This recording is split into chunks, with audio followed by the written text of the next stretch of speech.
Píše se rok 1434. Českou zemi ničí dlouhých 15 let trvající válka všech proti všem. Od počátku revoluce, jejíž myšlenky nelítostně ohněm a mečem šířil kněz Jan Želivský a jednooký hejtman Jan Žižka, uplynulo v Labě mnoho vody a země i její obyvatelé už byli vysíleni. Nastal opět čas změn a hřiby. Je 30. května léta páně 1434. Krátce po pádu Nového Města pražského a ústupu polních obcí ke Kolínu alianční jednotky vyrazily k sirotky ovládanému Českému Brodu, jehož obléhání mělo radikální křídlo přimět k jednání a nebo k boji. Velitelem tohoto vojska byl zvolen jeden z nejzkušenějších českých válečníků, Diviš Bořek z Miletínka. První útok na hradby začal 27.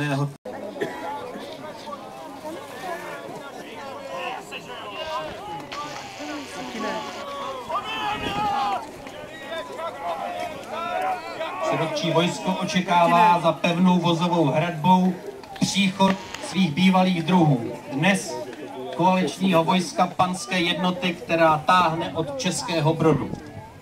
Své šiky souvozovou hradbu si staví na úpatí Lipské hory.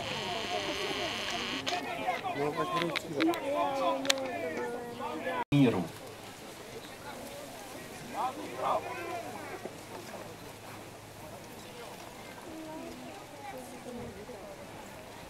Tak povídejte, zrádci, o čem chcete jednat?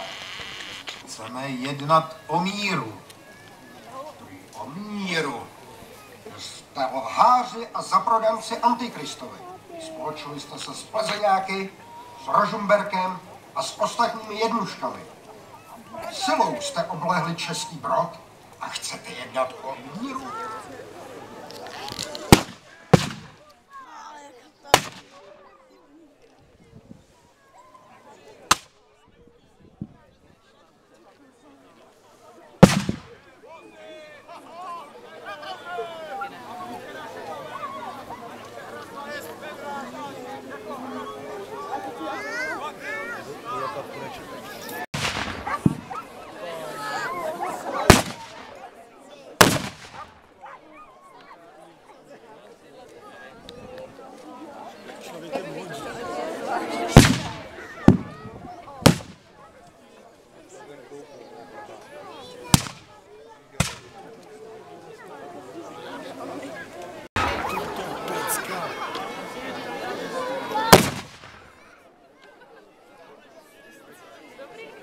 Obě dvě strany se zatím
otevřená vozová hradba, největší nebezpečí celého tažení.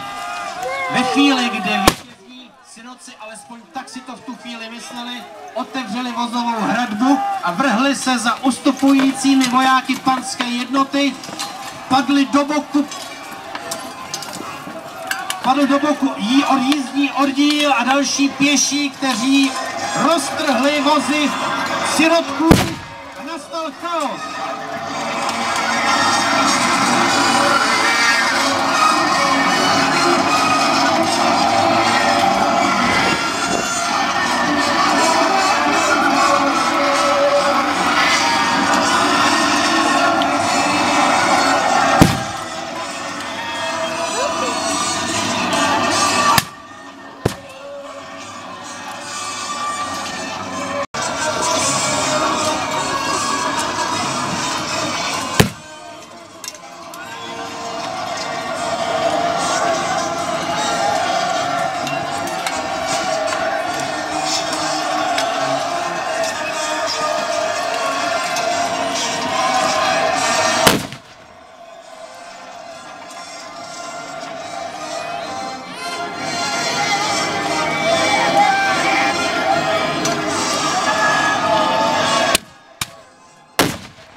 Tamhle.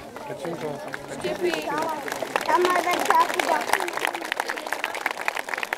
Vítězové od Lipan dorazili druhý den po bitvě k pevným hradbám královského města Kolína.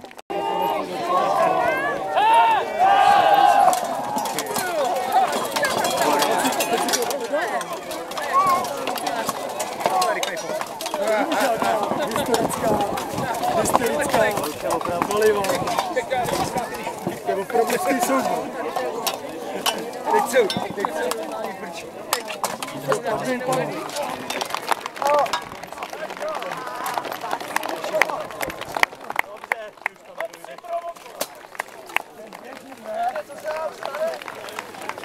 Dámy a pánové, a to je konec rekonstrukce bitvy u Lipan, kterou pro vás připravili za podporu. My děkujeme za podporu obcím Květice, Lipany, městu